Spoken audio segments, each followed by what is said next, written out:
Other things, we do have master's project presentations. This is like a few years ago, we used to be 2 weeks before graduation, and now we have it the Friday before graduation, which is it's a hassle to do, but just changing that date to the Friday before graduation, now we have up to a dozen of our students that actually come and do the master's projects and then do graduation that next Saturday. So again, listening to your students and making those changes.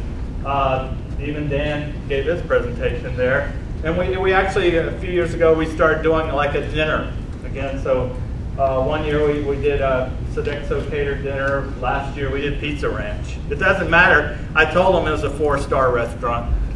We did find 4 stars in the restaurant hanging around. So, but it doesn't have to be high end. You know, it can be something as simple as that. Also, social networking sites. We have a NEAN site, which is just a social networking site. We have 100 or so on that site. But again, this was a project of another student of ours. We put it up, and then it sat there, and we have people join. But again, it gets back to what Dan's talking about. You got to have somebody that's going to take this as their project and be the moderator, the keeper of that, and put content on the site and make it a place where people want to actually go. It's just like Buzz-In. You know, there are groups in Buzz-In that no one ever goes to. So, I just wanted to kind of volunteer one strategy. I was also a student of a hybrid program intentionally, and I did that because I wanted to go through that and experience that. What made it successful and kept the attrition down was the concept, and a lot of people do this already, but I think the more that you can aggregate your students into clusters or some sort of a cohort, call it what you will, that really does help to reduce attrition. It helps to build some social network. Having the students all kind of go through in concert through the program, and then visit the campus on occasion. That's how you get your face-to-face interaction, you learn build some collegiality and that sort of thing. But secondly, perhaps more importantly, each cluster had a cluster coordinator or cluster manager. That person was typically a graduate of that program who came back to, it was a labor of love. It wasn't paid very well, but that person helped to come back and coordinate a lot of the mechanics of that, help the students say, here's where you need to go to do this, you get this ready to go, check this out, you get your financial aid, here's who you contact on campus. Enormously helpful. Very, very good. Noticed a lot of doctoral programs, online doctoral programs. Definitely.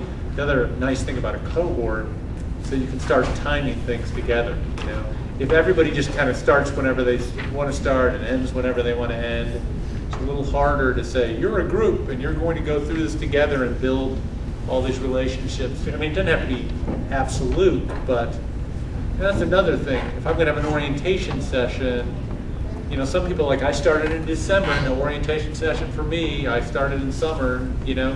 When you have cohorts, it seems like you can march a group through together. Yeah, you don't feel like you're in a silo. You're actually considered. You know, I just found out one of our students started a Facebook site, so we have a Facebook site. But again, we're going to have to look at this systematically and make sure that someone is there to be the keeper of that and keep it going. Yeah, you remember. Again, things like personal biographies. You know, here's Dan's site on our NEAN site.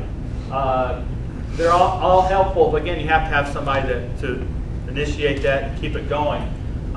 We had a tailgate this past fall for a football game. We just put it together and said if anybody wants to come, we'll be there. And that's where Dan was able to meet several of the faculty that he'd never seen before. One of our students that works at KU got to meet Corky. And Dr. Kasnick, who's one of our retired faculty members from our department, drove his RV up and brought his world famous barbecue. You know, he actually emailed me and asked if I wanted him to come or the barbecue, and I said, well, barbecue first. Yeah.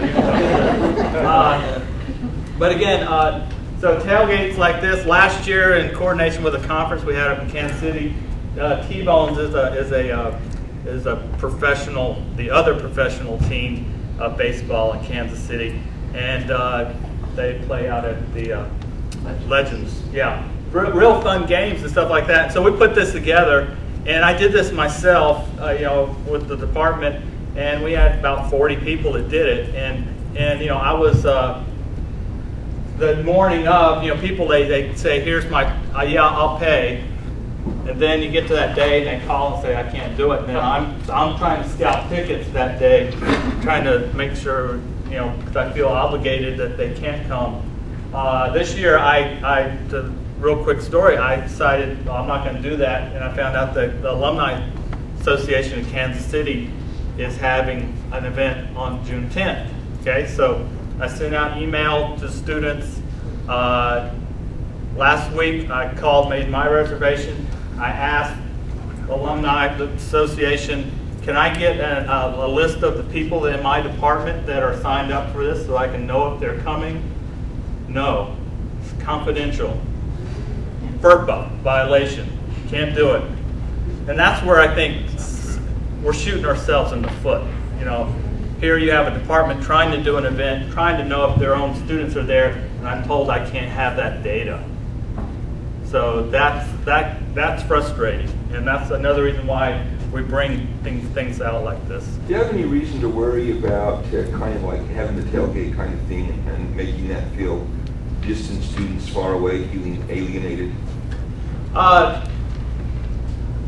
Almost, I've got to the point where almost, even if I do something like this and there are people that are out of, I promise that I will send photos or something. This last one I said, we're going to shoot some video, I'm going to send photos of Dr. Foyle getting hit by a baseball or something like that.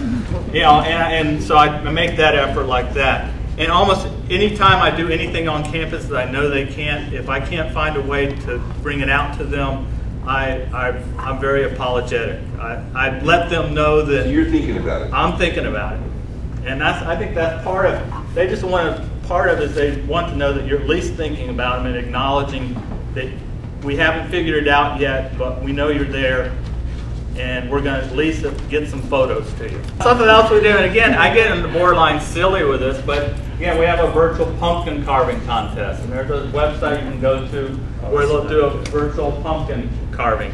And then the students will send in their and I'll have the dean or someone select who's the first place in alumni category and student category. Then we have people that send things like this in.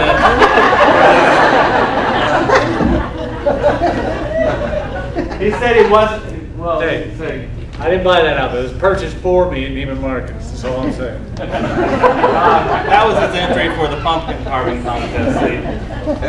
He was disqualified.